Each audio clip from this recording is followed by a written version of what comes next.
ఇది తర్వాత మీరు చూస్తుంది ఇది ఇదేంటి సార్ ఇది కొత్తగా ఉంది? ఇదండి. ఇది హోండా స్ట్రీట్ అంటారండి. అంటే అప్పట్లో లోనా అని ఉండేది. అదే ఆ టైప్ అది వేరది. మోపెడ్స్ వేరు. ఆ! ఇది హోండా స్ట్రీట్ ఏంటంటే ప్యూర్ జాపనీస్ అండి. ఓకే. హీరో హోండా ఉంది కదా! ఆ! మన same hero Honda CD 100 bike. ఆ! ఇది స్కూటర్ కమ్ దీనికి డ్యూయల్ షేప్ ఉంటది చూడండి మీరు. ఆ! స్కూటర్ కమ్ బైక్ షేప్ అనమాట. అంటే 2 డ్యూయల్ షేప్ టైపు. కాకపోతే దీని స్పెషాలిటీ ఏంటంటే sir auto clutch with leg gear.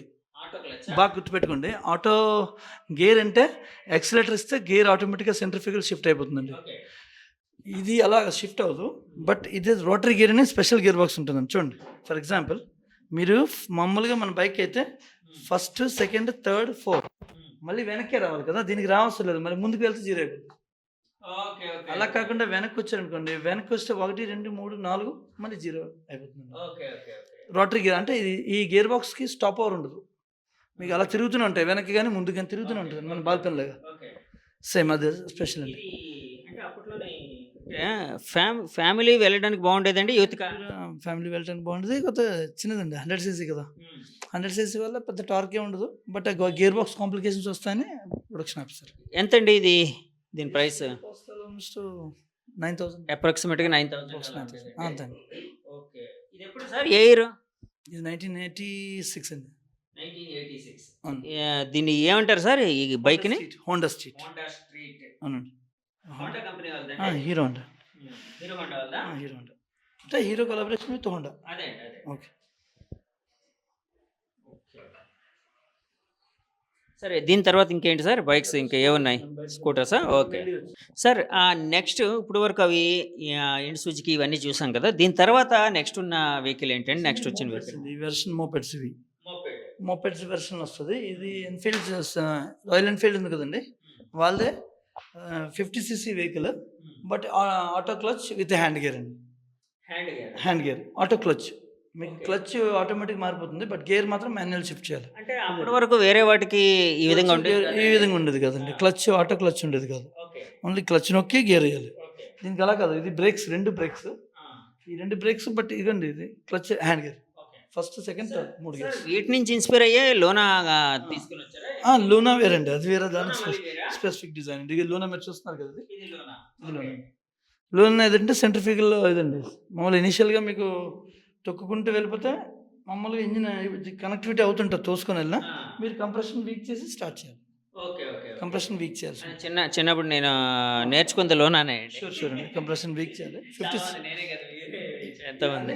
ఎప్పుడన్నా ఓల్డ్ మోపెడ్స్ ఇవే కదండి. ఓకే. ఓకే. ఆప్షన్ ఇది బయటకు వెళ్తుంది. ఇది ఇది ఏ కంపెనీ అండి ఇప్పుడు చెప్పింది? రాయల్ ఎన్ఫీల్డ్ అండి. Royal Enfield. Royal Enfield silver plus model. Okay. దీని సార్ పేరు ఏం పేరండి? Silver plus. Silver plus. అది లూనా కినెటిక్ సూపర్ అండి. ఇది ఇది కినెటిక్ సూపర్ అన్ని 50 సీసీ. లోనాయినా? లూనా. ఓకే. అప్పట్లో వీటి ప్రైస్ అప్రాక్సిమేట్‌గా ఎంత ఉండేదండి? ఇది 4500 ఎంత ఉంది. 4,500 ఉండేదా ఇది? 4500. ఆ! ఇది 3800 ఎంత ఉంది. ఓకే. అప్పుడు మోపెడ్ ప్రైస్ చాలా తక్కువ అండి. కానీ ఇవి అప్పట్లో అంటే ఇద్దరికి మాత్రమే సరిపోయేవి కదండి. అన్ని తంత్రకి అప్పుడు కేసులు అప్పుడు అలాగే రాసేవారు, ఇప్పుడు అలాగే రాస్తున్నారు కదా. ఆ! కేసులు అంటే కాదు. అంటే ఐ మీన్ అంటే పుల్లింగ్ టార్క్ అంటారా? యాహ్! పుల్లింగ్ టార్క్ ఇద్దరికండి. ముగ్గురేస్తే ఆటోమేటిక్గా ఆ! అయిపోతుంది. ఆ! బట్ లాగేవి బట్ అవి పుల్ చేసేవి కానీ బట్ అంత కరెక్ట్ ఇది కాదు. ఓకే. అది ఇది ఏ కంపెనీస్ అండి ఇవి? ఈ రాయల్ ఎన్ఫీల్డ్ అండి ఇది. రాయల్ ఎన్ఫీల్డ్ ఇండియన్ కంపెనీ కదా? ఓకే. ఇది కినెటిక్ లూనా మామూలు ఇండియా దాని Luna Kinetic okay. India limited వాళ్ళ కంపెనీ. సూపర్ లూనా సూపర్ టీఫెస్ ప్లస్ అంటారు. సార్ ఇక్కడ సైకిల్స్ కూడా ఉన్నాయి. సైకిల్స్ కోసం మళ్ళీ అడుగుతాను. ముందు మన మోపెడ్స్ ఇవన్నీ బైక్స్ ఇవన్నీ చూసేద్దాం. సార్ ఇప్పుడు లోన కొన్ని చూసాం బైక్స్ మోపెడ్స్ ఇవన్నీ చూసాం. దాని తర్వాత వచ్చినవి ఇంకేమిటి సార్? 1984 ఫస్ట్ స్కూటర్ అండి ఇండియన్. లాంబ్రెటా తర్వాత ఈ స్కూటర్ లాంచ్ అయింది. ఇది ఇండియన్ స్కూటర్. ఇండియన్ స్కూటరా? ఇది బజాజ్ ప్రియా. బజాజ్ 1984లో వచ్చిన మొట్టమొదటి స్కూటర్. దీనికంటే ప్రీవియస్ మోడల్స్ కూడా ఉన్నాయి బట్ నా దగ్గర మా డాడీకి స్టోర్ చేయలేపారు. ఇది 1984 ప్రియా అండి. బజాజ్ ప్రియా. బజాజ్ ప్రియా అండి. ఇది 150 CC with same features with stepney wheel maintain చేయొచ్చు. సేమ్ 2 స్ట్రోక్ ఇంజిన్స్ అండి. అన్నీ అప్పుడు 4 స్ట్రోక్ రాలేదండి. ఇది A B 2527 is the fleet number. దాని ఫ్లీట్ నెంబర్ అదండి. ఆల్మోస్ట్ విశాఖపట్నం ఉండవు 2 వెహికల్స్ గుంటూరు ఉంటాయి కదా పెంచి మిగతా అన్నీ ఇక్కడ ఉంది. RX 100 దొరకలేదు. So we brought it from west Godavari. ఇది ఇంటి డాక్టర్ అండి. మాది సేల్ చేస్తారు actual daddy. So just 1985 doctor. So doctor తీసుకున్నారు. ఆయన సింగిల్ హ్యాండ్ యూస్ చేసి ఇస్తారు.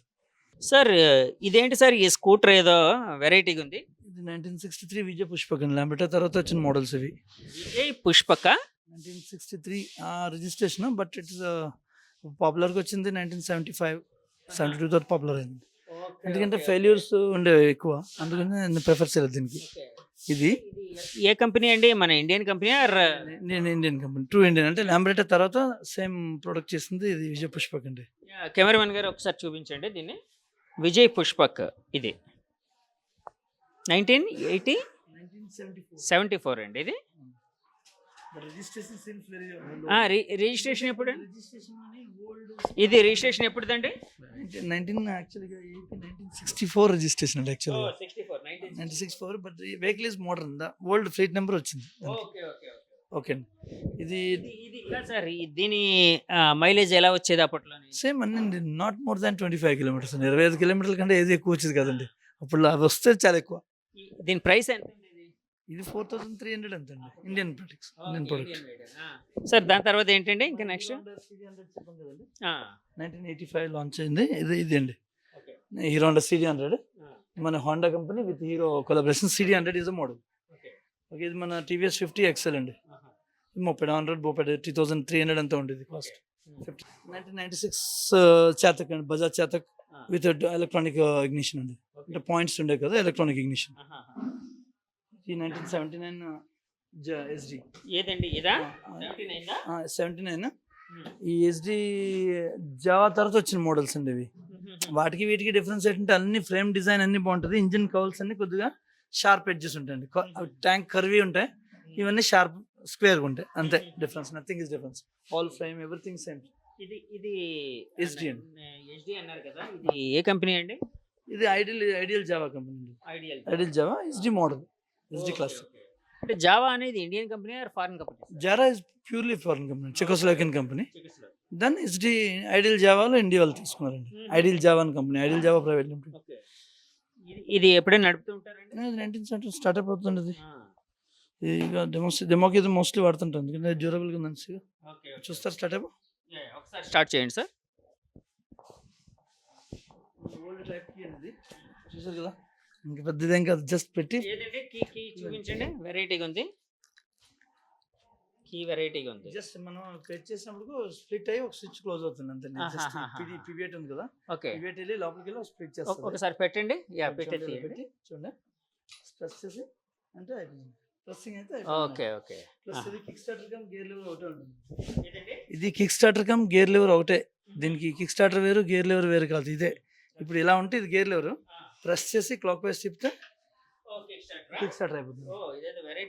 అవును, కొద్దిగా పంప్ చేసి కొట్టేయండి. చూడండి, ఫస్ట్ పంప్ చేయాలి. ఇనిషియల్గా పంప్ చేయాలి.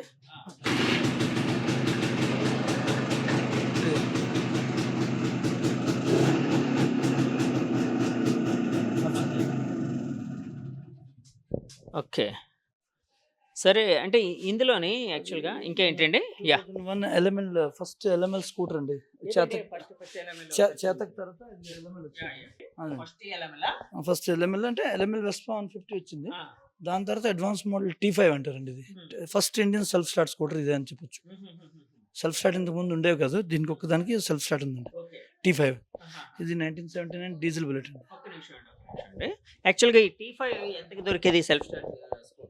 అప్పుడు 6400 ఉంది ఆన్ బోర్డ్ ప్రైస్. 6400. మైలేజ్ ఎంత వచ్చేదండి? 35 అండి.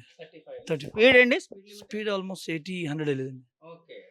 కంప్లీట్ ఎలక్ట్రానిక్ ఇగ్నిషన్, అది లేటెస్ట్ డిజైన్ అండి అప్పటికి. అది నెక్స్ట్ తర్వాత ఇది అన్నారు కదా, ఇదేంటండి? ఇది డీజిల్ బుల్లెట్ అండి. 1979 డీజిల్ బుల్లెట్. డీజిలా? అంటే కాదు, అంటే నేను యాక్చువల్గా ఎప్పుడు డీజిల్ కోసం వినలేదండి. అంటే కార్లు డీజిల్, ఆటోలు డీజిల్ ఇలాంటివి వినాను, కానీ బైక్స్ కూడా డీజిల్తో ఉంటాయని. ఇదండి డీజిల్ అండి, మీరు చూస్తుంది ఇది. ఇంజిన్ ఇటాలియన్ ఇంజిన్, ల్యాంబోర్గిని అంటారు కదా. ల్యాంబోర్గిని అనేది car company, but Lamborghini is the Italian company. CC 325cc. Air filter చూస్తారు కదా, ఇది air filter, intake air filter. ఇది ఇక్కడ నుంచి ఇటు సేమ్ డీజిల్ ఇంజిన్, సేమ్ మన కార్ ఇంజిన్స్ అలాగే అలాగే డీజిల్ ఫిల్టర్ అన్ని కామన్. ఈ సమయంలో ఇప్పుడు బాగా ఉపయోగపడుతుందేమో. లీటర్ 60 కిలోమీటర్స్ వస్తుందండి మైలేజ్. 60 వస్తుంది, బట్ స్పీడ్ 70 కంటే ఎక్కువ వెళ్దు. అది అంటే ఇప్పుడు డ్రైవ్ చేయాలంటే డీజిల్ కొట్టించి వెళ్ళిపోవచ్చు. తప్పకుండా. ఎప్పుడైనా తీస్తూ ఉంటారండి? రన్నింగ్ వెహికల్ అండి. జస్ట్ తీసుకుని స్టార్ట్ చేసి వెళ్ళిపోవడం. పెద్ద మెయింటెనెన్స్ ఉండదండి దీనికి ఎక్కువ. లెస్ మెయింటెనెన్స్ కదా, వెరీ హై వైబ్రేషన్. మీకు సిగ్నల్ దగ్గర ఎక్కడ ఆగితే మొత్తం బాడీ అంతా ఊగిపోతుంటుంది. అలాగే ఎవ్రీ 50 కిలోమీటర్స్ రేంజ్ అయిన తర్వాత మీరు బోల్ట్స్ అన్ని టైట్ చేస్తుండాలి. మీరు ఎలాంటి స్ప్రింగ్ వాషర్స్ వేయండి, డబుల్ నట్ వేయండి, బట్ వైబ్రేషన్కి నట్లు లూజ్ అయిపోతుంటాయి. అందుకే ఎవ్రీ 50 కిలోమీటర్స్ లాంగ్ రేంజ్ అయిన తర్వాత ఒకసారి అన్ని చెక్ చేసుకోవాలండి. సిగ్నల్ దగ్గర ఆపాల్సి వస్తే చాలా వైబ్రేషన్ వచ్చేస్తుంది. వైబ్రేషన్ హై వైబ్రేషన్, డీజిల్ కదండి. మెయింటెనెన్స్ కాస్ట్ కొంచెం తక్కువ. ఎంత ఉండేదండి అప్పుడు ఈ డీజిల్ వెహికల్? ఇది 40,000 అంత లాంచ్ చేయండి. ఇది యాక్చువల్గా 40,000 ఏ ఇన్ ద ఇయర్ 79. 79 లో 40,000 అంటే ఎక్కువే కదండి. ఎక్కువండి, చాలా ఎక్కువండి. చాలా ఎక్కువ కదా. చాలా ఎక్కువండి. డీజిల్ కదా, మెయిన్ ఏంటంటే పెట్రోల్ ఇంజిన్ కాకుండా డీజిల్ కాబట్టి అప్పుడు డీజిల్ బాగా చీప్ గా ఉండేది. చీప్గా ఉంటుంది. ఎన్ఫీల్డ్ వల్ల అసెంబుల్ చేసి ఇచ్చేవారండి. ఆ ఇంజిన్ వాళ్ళే అసెంబుల్, అంటే ఒరిజినల్ బుల్లెట్ ఇంజిన్ తీసి ఈ ల్యాంబర్ని ఇటాలియన్ ఇంజిన్ ఎక్కించేవారు వాళ్ళే. అందుకని ఫ్యాక్టరీ మోడిఫైడ్ కాదు, ఫ్యాక్టరీ నుండి వచ్చినట్టుగా అలా లెక్క అనమాట. సో ఒకప్పుడు ఈ వెహికల్ ఉండేవాళ్ళు కొంచెం ప్రాఫిటబుల్ గా ఉండేవారేమో. అంటే కాదు, అంటే డీజిల్ వేరియేషన్, డీజిల్ కి పెట్రోల్ కి. ఇప్పుడంటే రెండు ఒకటే అయిపోయాయి. షూర్ పెద్దదండి. ఇది 100 cc వెహికల్ అండి. First Indian self start lady bikes అనుకోండి. లేడీస్ అండి, లేడీస్ చూస్తారు కదా, సారీతో కూడా కూర్చోవచ్చు. ఫస్ట్ ఇండియన్ అది 1985లో లాంచ్ అయింది కెంటికొండ ఫస్ట్.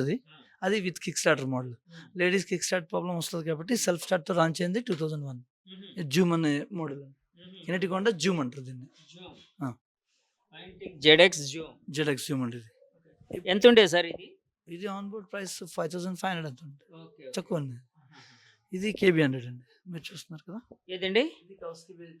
ఇది కవాసకి పేరు అయితే విన్నానండి నేను. KB100 అంటారు. యా, కెమెరామెన్ గారు KB100 కొంచెం తీయండి. But one running condition, but spares, exterior spares మాత్రం దొరకట్లేదండి. జపాన్ నుంచి తేవాలి, ఎక్కడి నుంచి తేవట్లేదు. I tried my best. నేను లండన్ నుంచి అట్లన్ స్పేర్స్ మ్యానుఫ్యాక్చరింగ్ కంపెనీ నుంచి ట్రై చేశాను, దొరకట్లేదు. ఆ సీట్ ఫ్రేమ్ దొరకట్లేదు, ఈ మెయిన్ హెడ్లైట్, ఈ డాష్ బోర్డ్ అసెంబ్లీ ఏం దొరకట్లేదండి. ఈవెన్ మడ్ గార్డ్ కూడా దొరకట్లేదు, వేరే మోడిఫై చేసి వేయాల్సి ఉంటుంది. అందుకనే జస్ట్ వాళ్ళు అప్డేట్ అవ్వదు, బట్ ఇంజిన్ రన్నింగ్ కండిషన్. ఇది 1988 SG అండి. ఇది చూస్తున్నారు కదా, రెడ్ కలర్ది సార్, మీరు చూస్తున్నారు కదా. ఇది 250 క్లాసిక్ 2 అంటారండి. ఇది క్లాసిక్ 250 cc అంటారు. అది మీకు ఏంటంటే స్పేర్స్ కొద్దిగా గేర్ ర్యాచెట్ దొరకలేదండి ఆల్మోస్ట్. మొన్న రీసెంట్గా దొరికింది, అసెంబుల్ చేయాలి, ఇంకా టైం దొరకట్లేదు. అదొక్కటే ప్రాబ్లం, మిగతా రన్నింగ్ కండిషన్.